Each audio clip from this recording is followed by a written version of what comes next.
Disponim, e kena nisë të mëngjes me disponim, se na ka ardhur pranvera një ditë e mirë sot. Kështu që po na konvenon edhe kur ki mysafir të harreshëm gjithsesi se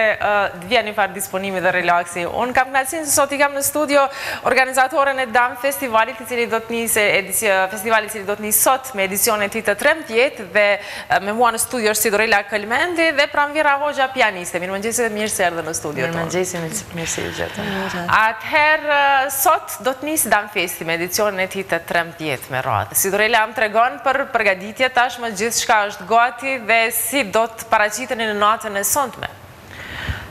DAM Festival si vjet shënon edicionin e 13, si zakonisht jemi më se të përgatitur për këtë edicion, pasi që kemi punu me shumë bashkëpunim me gjithë bashkëpunëtorët tanë, ne si staf gjithashtu shumë komod me njëri tjetrin, edhe me shumë dashni. Si vjet festivalin dhe fillojmë me West Coast Symphony Orchestra nga Kanada, me dirigent Bujar Lapaj. Po ashtu, festivalin dhe hap edhe fituesja e çmimit për viol në 10 minuta në instrument solo, për e cila vjen për herë të parë garë e cila vjen në DAM Festival. Ju kemi ja për hapësir violisteve tona që të konkurojnë dhe të fitojnë, fituesja do të fitojnë një viol me një çmim goxha të madh. Sa është ai çmim goxha i madh, Sidorela? Mos cikin 10 euro. Vlera violës. Vlera violës. Absolutisht. Shumë për instrumentistë. Për herë të parë që... Po, për herë të parë në DAM Festival organizohet një garë, e cila si juri ka pas seksionin e violave të orkestrës West Coast Symphony. Ok, mirë shumë, themi për tjera detaje, drisa e kemi këtu Pranvera edhe për ju artistet, konkretisht dhe ju si pianiste, festivalit të tilla janë mëse të mirë se o ardhura në një farë forme, ju futin funksion, edhe ku dihet se ka edhe njerëz që vinë nga vendet ndryshme të botës dhe interpretojnë në kuadrët të këtij eventi. Për ju me çrëndësi është një event i tillë që organizohet vendin tonë. Po, shumë e vërtet, festivalet në përgjithësi kanë rëndësi shumë të madhe për vendin, si kulturore ashtu dhe ekonomike, si që ceke në festivale përveç artistëve vendor vinë shumë edhe artistë nga jashtë, gjë që është e mirë për njerëz që jetojnë në Kosovë me pas rast me ndëgju ata artistë,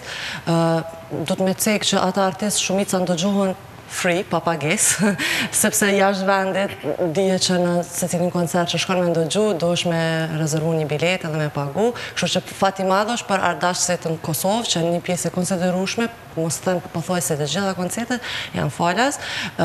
Gjithashtu, e shfrytëzorasin edhe me njoftu të gjithë njerëzit që në të vinë sa më shumë në festivalet muzikës klasike, se përkundër gjithë mundit, edhe kushteve të vështira për më organizu, ja vlen me orë sepse vinë artistë të rëndësishëm nga skena vendore dhe botërore, edhe gjitha këto mund t'i dëgjojmë falas, kështu që ja vlen me ndakohen edhe me ardhë, me mbush me energji pozitive dhe me ardhë. Ndërsa për mu si artiste e vendit, natyrisht që ka rëndësi shumë të madhe organizimi festivalit dhe hapësirat cila i jepet artistëve të rinj. Duhet me cek që DAM Festivali gjithmonë ka qenë i kujdesshëm këtë pikë, sepse fillimisht ideja ati ka qenë me u themelu si festival për me jep sa më tepër hapësirë artistëve të rinj, artistëve performues, po gjithashtu dhe kompozitor, e kjo tradit ka vazhdu që tash e 13 vite, gjithmonë janë për kujdes që brenda edicionit, pavarësisht të artistëve të huj që ata sjellin në vend, me nda disa mbrëmje për artistë të vendit. Për shembull, unë po flasësh pak për këtë edicion, me që nuk jam pjesën organizative, i ta konsidereles më tepër, po në këtë edicion kemi disha shumë bukur, përveç unë që jam në mbrëmjen e dytë si pianiste me datë 30 gjithësisht premte në orën 8, unë e kam mbrëmjen një koncert pianistik me vepra spanjolle, gjithashtu do të luaj dhe kolegu im Visar Kuqi 2 vepra nga Pablo Sarasate me violin, për ta jap një larmani mbranda mbrëmjes. Mbranda asaj nate, në orën 6:30 e kemi Universitetin e Pejës, diçka që është për herë parë në DAM, pastaj e bukra e saj është në koncertin e Filharmoninë e Kosovës, falë bashkëpunimit me garën pianist i ri, kanë mundësi fituesit e garës, në këtë rast Lisa Saqiu, e cila ka koincidu tjetë nësa ime, ka fitu garën, po falë bashkëpunimit garës me festivalin dam, asaj mundësot me lujt me Filharmoninë e Kosovës. Diçka që është shumë e bukur për pianistat e ri, edhe inkurajoj që gjithë që të punojnë këtë vit, që edhe këtë vit marim pjesë në garë, sepse është një shansë e mirë, që ata që janë punëtorë të shpërvejnë. Po, vetëm për pianista. Ata e kanë këtë mundësi shumë të artë, kështu që pse jo, mës me punu me dëshirë dhe me marë pjesë në garë, sepse jepet kjo mundësi që është shumë e zarshme nëse s'kish egzistu kjo bashkëpunim, ata si performus të ri me fitu shansën me lujt me Filharmoninë e Kosovës, e të cilët janë në numër të madhë, si nëzas, si pianistat të ri. Kështu që pse jo, mande edhe një diçka e bukur është koncerti recital krijues i kolegu ton Artan Hasani, cili është kompozitor, ku një numër i konsiderueshëm i kolegëve tanë vendor, që jetojnë dhe veprojnë në Kosovë, kanë me lujt për herë të parë veprat e ti, e kjo mbrëmja është me datë 3, kështu që me të vërtet ja vlen ata që janë ardash me e shiku programin nga afër të dënë festivalit edhe me e shpalos. Nuk i di sa kam të drejtë, por më thot mendja se këta muzicientet të rinë do t'jenë me fat ta një tutje, me që kam përpara një brez që po punon shumë edhe po i vë në pa, ndoshta pak më letë se ju pranvera, ndoshta edhe eventet e tila e bëjnë. Ky fakt, gjithmonë e ceki që falë Zotit, shëqër që mbaroj mirë lufta e nuk pat te për dam të madhë në rini, për shamu si që shohem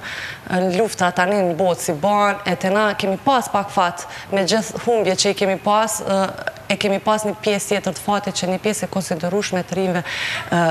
për shamu të e përfshi dhe vetën, aty unë kom qenë adolescente në atë ko,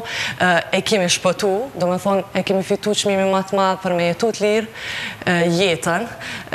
e natyresht në shtanë bashkën kohën kur ne u shdasht ma te për mu fokusu në të zhvillimi jonë profesional, neve na janë stopu, për shamull një pjesë e konsiderueshme e shkollimit e kemi bo në shkolla shpia, gjenerata jonë a kuptan shumë mirë, pastaj bashkë kur jemi këthy në moshën matë artë në adolescencë, kur na do të me fitu atë shprehin e punës edhe me marë sa ma pjesën këto konkurse, gara, si që ceka ma eret, nësë kemi pas fatin. Kështu që mu më gëzonë shumë këj fakt që pas luftës janë mobilizu shumë, po organizohen festivale, gara, ku për japë mundësi instrumentist dhe të ri më shfaqë sa ma shumë. Po, e ju rasisht e thash këtë me që muzika klasike ka shumë nevojt për krahat dhe të promovohet tek ne, karshi muzikës tjetër trendi që e kene. Okej, si Dorila, kam bete dhe programi më të tjeshëm cilën do të ne zbulosh përveç asaj që pranvera na foli për disa nga recitale që do t'jem pjesë e këti festivali. Në fillim për lidhe me temën e luftës cilën e hapi edhe pranvera. Hajde! Do me si zakonisht edhe kësaj radhe është kujdes që cilë një tematik të rej në festivalin në edicionin e ti. Kësaj radhe si tem, jemi munduar të shënojmë ngjarjet që i kanë dhënë një kthejs tjetër shoqërisë njerëzore si 100 vjetori i luftës së parë botërore, po ashtu edhe 10 vjetori i pavarësisë së Kosovës. Jemi munduar që përmes veprave të cilat do të interpretohen, të sjellim një mesazh paqeje. Pra të gjitha veprat që janë shkruajtur dhe që ne do të interpretojmë këtë edicion, kanë një mesazh paqeje edhe do të interpretohen në Dam Festival. Siç është edhe pranvera, në datën 30 mars do jenë 2 koncerte, një i pari Haxhizekës dhe pranvera Hoxhës, ndërsa me datën 31 mars do të vjen Vienna World Orchestra nga Austria, me 1 prill është Filharmonia e Kosovës, me dirigent Gregori Sharet në sallën e Kuqe, me 2 prill është klubi 90, pra se që të cekje dhe ma herët, këta janë të rinjë studentë të Fakultetit të Arteve në muzik në Universitetin e Prishtinës, po ashtu edhe këtë natë do jenë 2 koncerte. Koncerti i dytë është nga Armel Dupast, pianist nga Franca, ndërsa me 3 prill është koncerti i Artan Hasanit dhe ansambli vokal Zanat. Koncerti i dytë i kësaj natë me datën 3 prill është edhe koncerti nga Gregori Sharet në piano. Me datën 8 prill në Kishën Shëndoh do të vjen edhe kori nga Kroacia me dirigent Josip Divella, ndërsa me datën 26 prill kori si Parantom dhe kori i shkollës e mesme të muzikës në Pej Halit Kasapolli me dirigent Mimbli Kelmendin. Okej, një program shumë i pasur, do të përcjellë si vjetë edicionin e 13 të Dam Festivalit. E di që ndoshta kishim pas qef me undale edhe në pika tjera, po konsideroj se gjatë kësa jave do të kemi mundësi të kemi edhe mysafir të tjerë nga Dam Festivali. Unë ju falenderoj shumë për kohën që ndatë sot për neve, minutat e kishim kaq të rezervuar. Faleminderit shumë suksese juve dhe do t'i them publikut se një ndjesi kogja interesante ju përcjell në qoftë se jeni pjesë e një koncerti të muzikës klasike, siç e keni rastin tash në kuadër të këtyre ditëve të përcjellni njëri nga këto koncerte që do të organizohen në edicionin e 13 të Dam Festivalit. Ne do të vazhdojmë te programin ton, do t'ju shoqërojmë për pak minuta me edicionin e lajmeve flash të orës 8 dhe do të rikthehemi përsëri me pjesën e dytë të këtij takimi ku do të flasim për një aktivitet kogja interesant i cili do të nisë në qytetin e Rahovecit, edhe për cilin aktivitet ju do të informoni pas pak minutave.